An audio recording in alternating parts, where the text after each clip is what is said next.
Je vous salue donc, bien-aimés, dans le nom puissant de Jésus, notre Seigneur et Sauveur, soyez bénis. Que ce soir, le Seigneur renouvelle encore notre intelligence pour sonder ses Écritures, surtout qu'il nous donne la sagesse de comprendre ce message selon sa volonté et que cette parole puisse impacter notre esprit pour transformer totalement notre vie soumise à la volonté de Dieu. Amen. Nous parlons d'un thème dont j'ai intitulé La prière de Jésus-Christ pour lui-même. Cela nous vient du livre de Jean chapitre 17 au verset 1 à 5. Jean chapitre 17 au verset 1 à 5. Et Jésus prie pour lui-même, il adresse à Dieu des prières pour lui-même. Allons-y, bien-aimés, faisons la lecture. Après avoir ainsi parlé, Jésus leva les yeux au ciel et dit, Père, l'heure est venue. Glorifie ton Fils afin que ton Fils te glorifie, selon que tu lui as donné pouvoir sur toute chair, afin qu'il accorde la vie éternelle à tous ceux que tu lui as donnés. Or, la vie éternelle, c'est qu'ils te connaissent, toi, le seul vrai Dieu, et celui que tu as envoyé, Jésus-Christ. Je t'ai glorifié sur terre, j'ai achevé l'œuvre que tu m'as donnée à faire. Et maintenant, toi, Père, glorifie-moi auprès de toi-même de la gloire que j'avais auprès de toi, avant que le monde fût. Amen. Amen. Jésus dit, Père, glorifie-moi dans la gloire que j'avais auprès de toi avant que je ne sois ici pour te servir. J'ai accompli tout ce que tu m'as demandé de faire. Ici, je pense que le Saint-Esprit veut nous enseigner encore l'impact de la prière et surtout différentes sortes de prières que nous pouvons adresser à Dieu. Donc, souvent, nous définissons la prière comme étant une conversation ou un dialogue avec Dieu, donc le chrétien qui dialogue avec Dieu ou qui fait une conversation avec Dieu. Mais aujourd'hui, je vais dire que la prière est plus que ça. La prière n'est pas seulement une conversation ordinaire ou un dialogue ordinaire que nous faisons souvent avec Dieu, mais c'est plus que ça. C'est un moment où le chrétien, le disciple de Jésus-Christ entre en contact avec Dieu, le Père, pour le louer, pour le glorifier, mais surtout pour sonder la volonté de Dieu afin que Dieu lui révèle son plan merveilleux le concernant. Donc, ici, la prière, je ne la définis donc pas comme nous avons souvent l'habitude. Parce que d'habitude, j'ai défini la prière comme étant une conversation ou un dialogue ordinaire entre le chrétien et Dieu, le Créateur.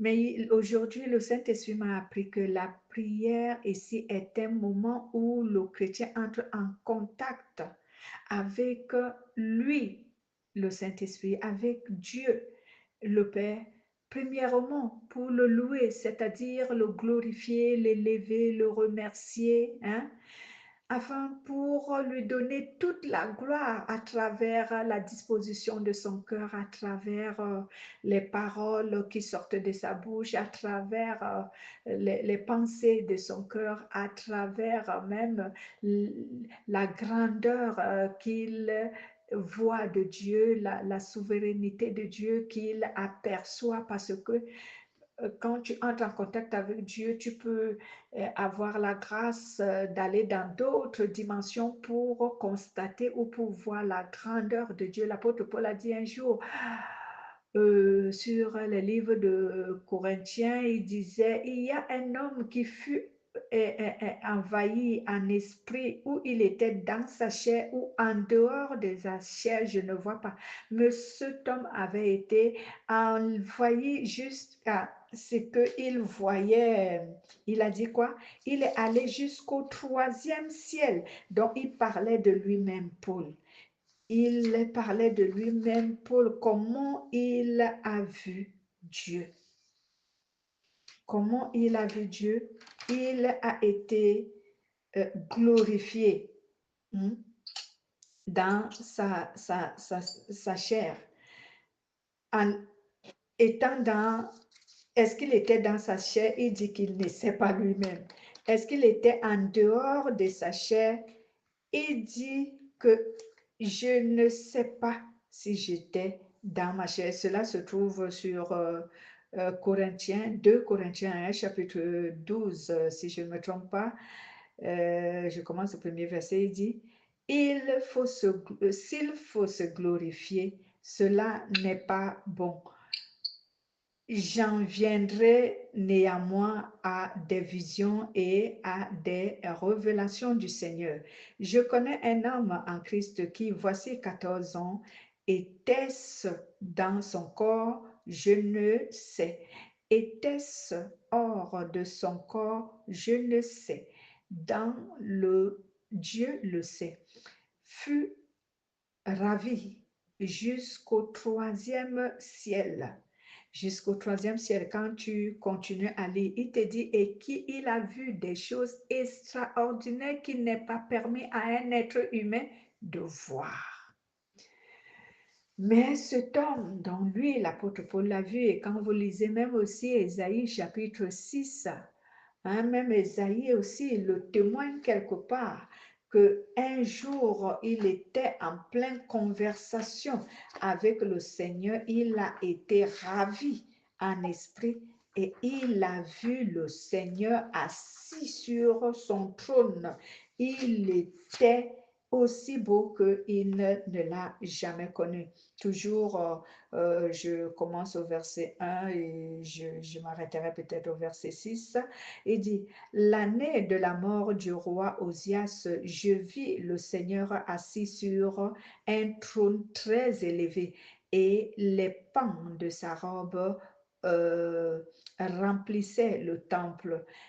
Des séraphins se tenaient au-dessus de lui.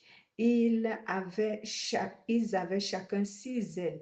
2 donc ils se couvraient la face, 2 dont ils se couvraient les pieds et 2 dont ils se servaient pour voler.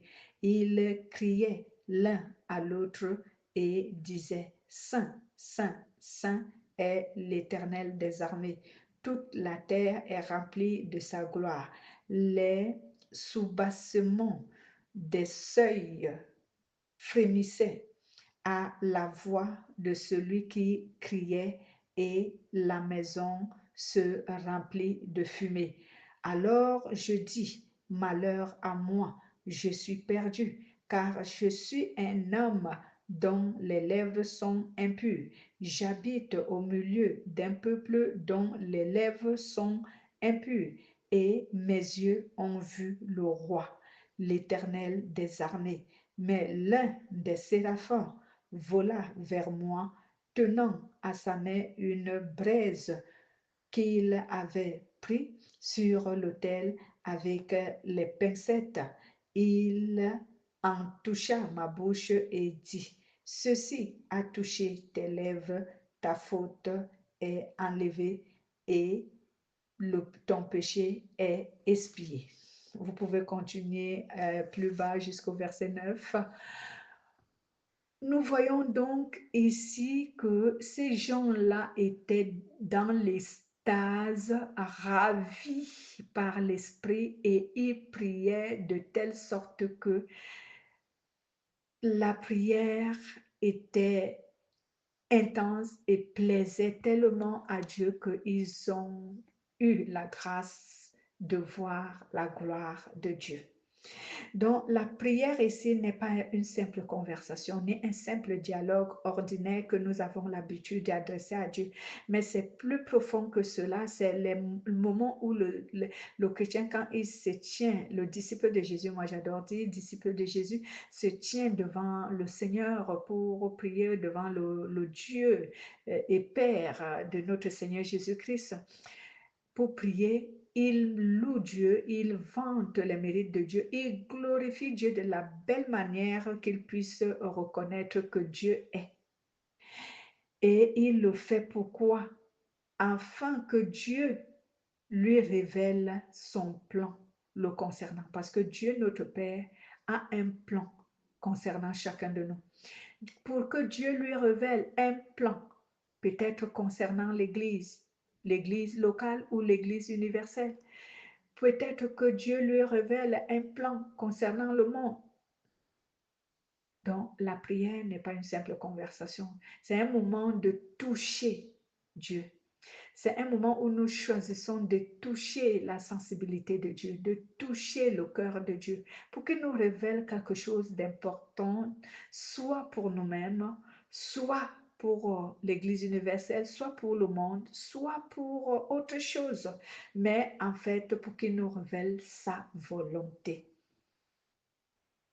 Donc, voici donc ce genre de prière que Jésus a faite pour lui-même. Si je reviens sur notre texte du livre de Jean, et ici je pars sur la version parole de vie.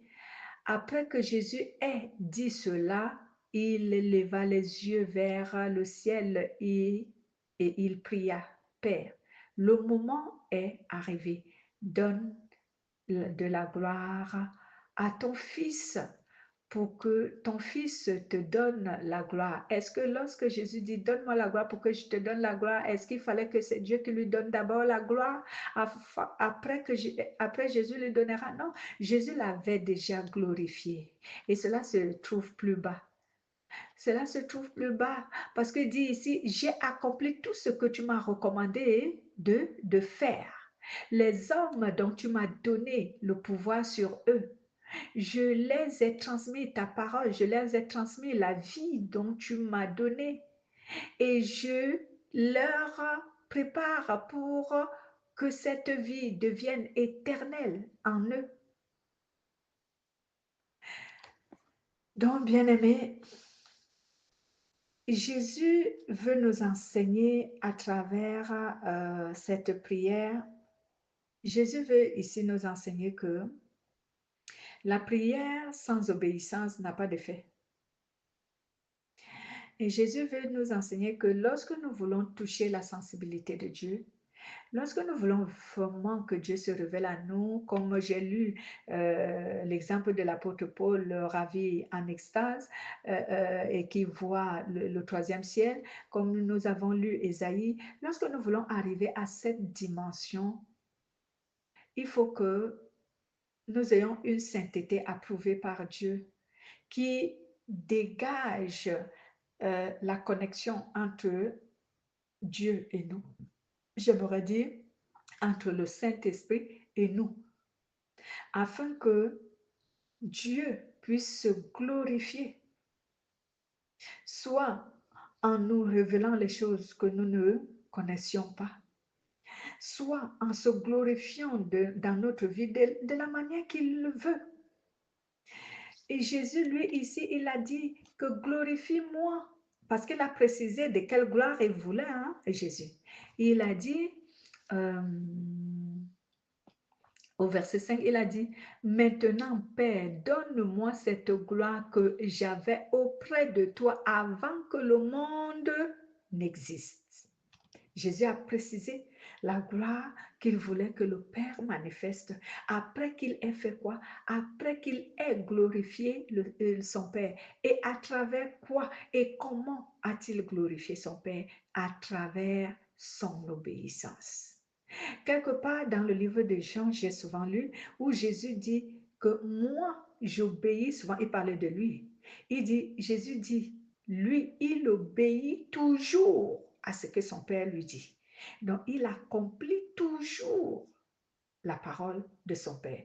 Donc, ici, nous devons retenir que dans cette prière, que la prière sans obéissance n'a pas de fait et elle ne peut pas être une prière qui puisse t'amener à, à avoir de telles grâces comme Paul l'a vu, comme Ésaïe l'a vu. Ce n'est pas parce que Ésaïe a dit je suis un pécheur et j'ai vu la grâce de Dieu que nous pouvons nous dire que parce que Ésaïe avait péché, mais néanmoins il a prié Dieu, il a vu le ciel. Si tu es dans le péché, d'ailleurs, le péché rend quelqu'un lourd de manière spirituelle, de telle sorte que même les paroles qui sortent de ta bouche sont impures, parce que ton cœur est impur.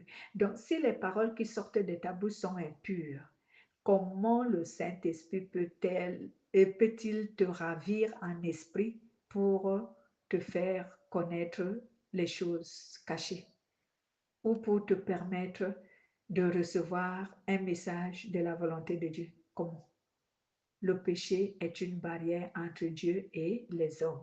Et Dieu dit, je crois, Jean 9, si je ne me trompe pas, je connais pas, je me souviens pas du verset, Dieu n'exauce pas la prière des pécheurs. Donc, le péché ici empêche l'être humain de voir la grandeur de Dieu.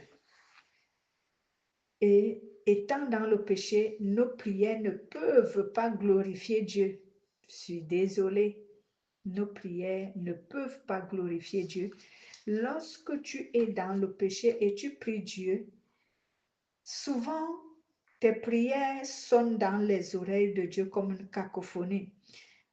Jean, Jean chapitre 9, comme je disais au verset 31, c'est lui qui nous dit, nous savons que Dieu n'exauce pas les pécheurs.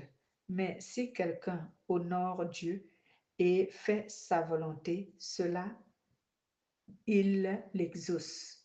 Voilà. Je vous ai donné cette référence pour que vous ne cherchez pas. Donc, l'obéissance est une puissance qui permet à ce que Dieu déploie en lui, en nous plutôt, que Dieu déploie en nous cette puissance pour nous permettre de communiquer avec lui, cette fois-ci ravi par l'Esprit, où il te fait connaître des choses, il te révèle des choses dont tu n'avais pas connaissance bien avant. Ces choses peuvent te concerner individuellement comme elles peuvent concerner l'Église universelle, une autre personne, le monde entier ou une nation. Mais quand tu es dans le péché, tu ne peux pas arriver à cette dimension. Tu ne peux pas. Tu peux forcer, mais tu n'arriveras pas à cette dimension. Parce que ces choses ne se passent pas dans la chair, ça se passe par l'esprit. Et c'est l'esprit qui le fait. Et pour que la connexion soit ainsi bonne avec notre esprit, il faut que notre esprit soit dans la lumière. Et cette lumière qui symbolise la sainteté. Cette lumière qui symbolise la sainteté, bien-aimée. Donc, notre enseignement, cela nous enseigne, donc la prière de Jésus nous enseigne que l'obéissance à Dieu que nous accomplissons, hein, lorsque nous le recommandons, cette prière nous enseigne que une telle prière, une telle dimension de la prière produit la bénédiction, la gloire. Jésus a dit à son Père, il faut que tu me redonnes la position que j'avais auprès de toi avant que le monde ne fût. Maintenant, pour sensibiliser les chrétiens, j'ai souvent donné des mécanismes aux chrétiens qui leur permettent de recevoir de Dieu même les choses au-delà de ce que Dieu est capable, de ce que eux, ils attendent de Dieu. Et que Dieu, lui, il veut leur donner. Parce que quelquefois, Dieu veut mettre à notre disposition les choses qui sont même plus grandes et meilleures que ce que nous désirons. Mais à cause de notre péché, nous freinons cela. Nous empêchons cela. Est-ce que Jésus pouvait regagner la position qu'il avait auprès de son Père avant que le monde existe s'il avait désobéi à son Père? Non, il ne pouvait pas regagner cette position. Nous aussi, en tant qu'êtres humains, avant que nous ne péchions, nous avons une meilleure position auprès du Seigneur, auprès de Dieu, notre Père. Mais est-ce que nous pouvons regagner cette position en étant impurs? On ne peut pas la retrouver. La position que Jésus avait ici auprès de son Père avant que le monde ne fût, c'était laquelle? C'est le livre de toujours Jean chapitre 1 à partir du verset 1 jusqu'au verset, je crois, 3. Allons-y, Jean. C'est cette position que Jésus avait. Au commencement était la parole était avec Dieu et la parole était Dieu. Elle était au commencement avec Dieu. Tout a été fait par elle et rien de ce qui a été fait n'a été fait sans elle. Voilà la position que Jésus avait auprès de son Père avant que le monde ne fût. Et c'est cette position que Jésus a dit donc à son Père, j'ai fini ma mission. J'ai accompli tout ce que tu m'as demandé sans faillir. Maintenant, glorifie-moi afin que ceux qui ont cru en moi aient vraiment la certitude que c'est toi qui m'as envoyé, que je suis venu de toi. Pourquoi? Parce que beaucoup doutaient de l'identité de Jésus, tel comme aujourd'hui encore. Beaucoup doutent de l'identité de Jésus. Ils ne croient pas qu'il est Dieu. Ils ne croient pas que c'est Dieu qui s'est fait chair à travers la parole. Ils ne croient pas que la parole s'est faite chair et cette parole qui s'est faite chair, c'est Dieu. Ils ne croient pas. C'est pourquoi Jésus a dit à son Père, glorifie-moi maintenant. Donne-moi la position que j'avais auprès de toi avant que l'humanité n'existe, avant que le monde existe, avant que l'univers existe. Et nous savons qu'avant que toute chose n'existe, celui qui existait, il n'y a que Dieu, il n'y avait pas un autre. Donc, je repars récupérer la place que j'avais. Donc, bien-aimé, l'exhortation que je peux te donner ici, c'est comme l'apôtre Pierre nous dit souvent, allez-y lire, bien-aimé, lisez, Pierre, 1 Pierre chapitre 5, verset 6, et nous lisons aussi Proverbes chapitre 4, verset 23. 1 Pierre chapitre 5, verset 6 et Proverbes chapitre 4, verset 3. Allons-y lire, bien-aimé, pour comprendre. Lisons d'abord 1 Pierre.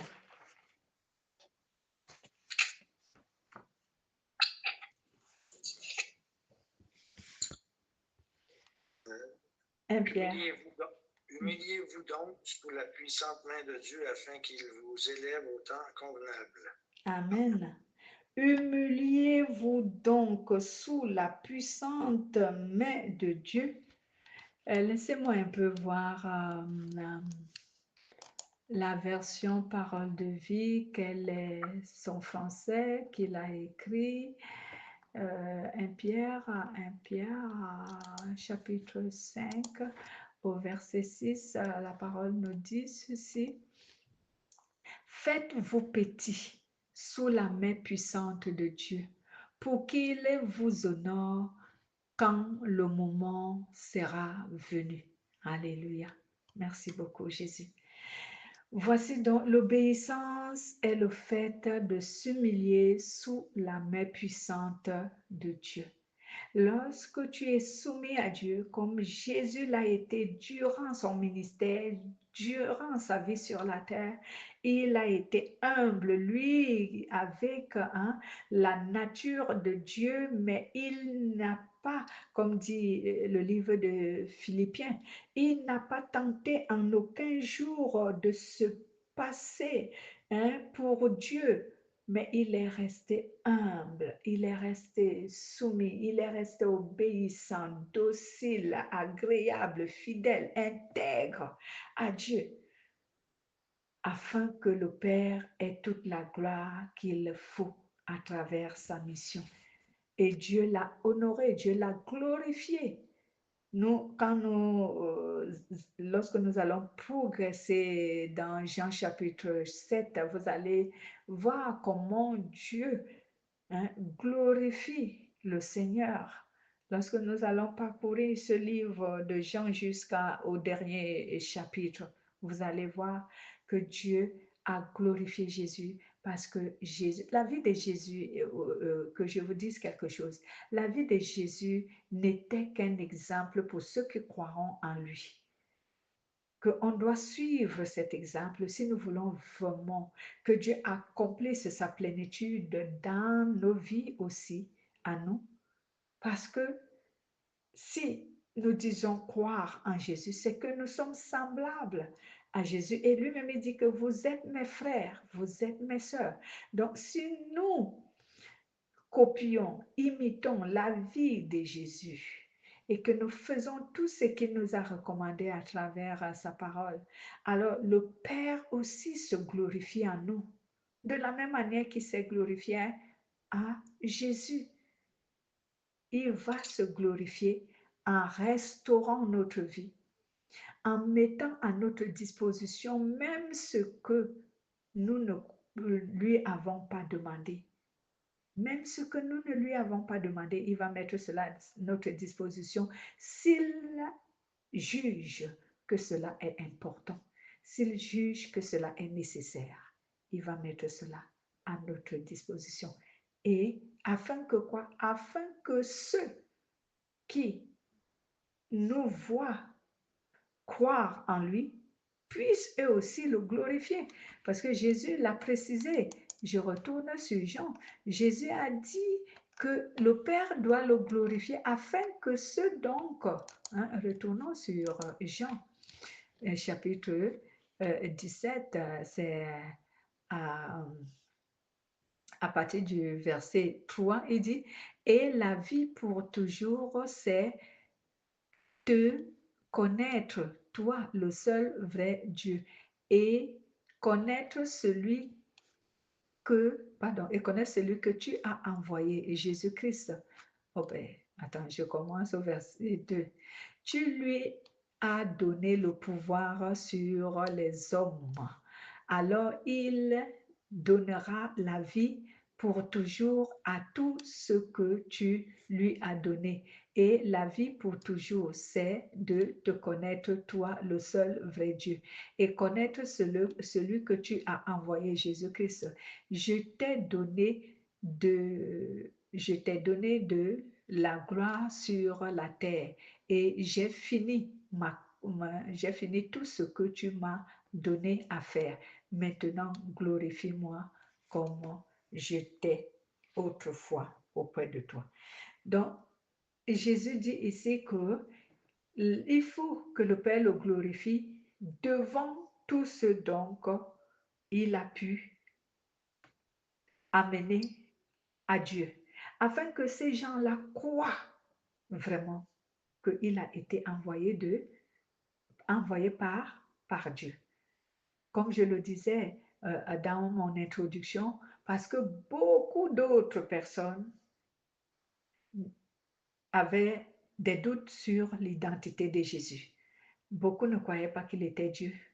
Beaucoup ne croyaient pas qu'il venait de Dieu.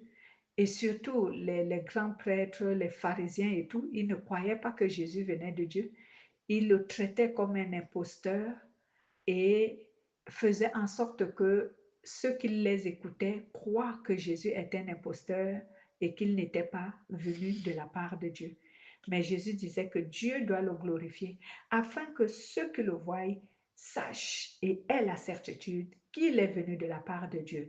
Nous aussi, lorsque nous marchons dans la volonté de Dieu, et que nous entrons dans une telle dimension de notre relation avec Dieu, Dieu aussi va nous glorifier afin que ceux qui doutent de nous, que nous ne sommes pas de Dieu, aient la certitude, en voyant la gloire que Dieu a accomplie dans notre vie, aient la certitude que nous sommes de Dieu et que nous sommes envoyés par Dieu.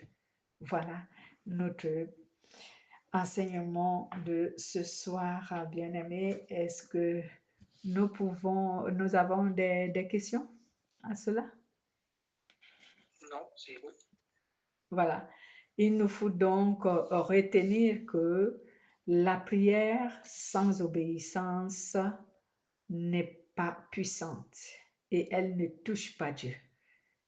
Comme je l'ai dit, Jean chapitre 9, verset, je crois 32 ou 31 nous dit que Dieu n'exauce pas la prière du pécheur. Mais lorsque tu es dans la sainteté, Dieu exauce ta prière. Nous avons pris l'exemple de Ésaïe chapitre 6 au verset 1 à 6 qui nous montrait comment la sainteté a permis à celui qui priait, donc Ésaïe, de voir la gloire de Dieu, même aussi Paul, 2 Corinthiens chapitre 12, où l'apôtre Paul a vu le troisième ciel. Donc la sainteté fait en sorte que notre prière nous amène dans une autre dimension plus profonde et plus élevée et plus agréable, afin que dans cette prière et au travers de notre sainteté, Dieu puisse se glorifier en faisant quoi? En restaurant notre vie, en transformant notre vie pour rendre témoignage de sa présence dans notre vie et surtout de sa puissance manifestée en notre faveur. Je rends toute la gloire à Dieu. Soyez bénis et bonne soirée à vous, bien-aimés.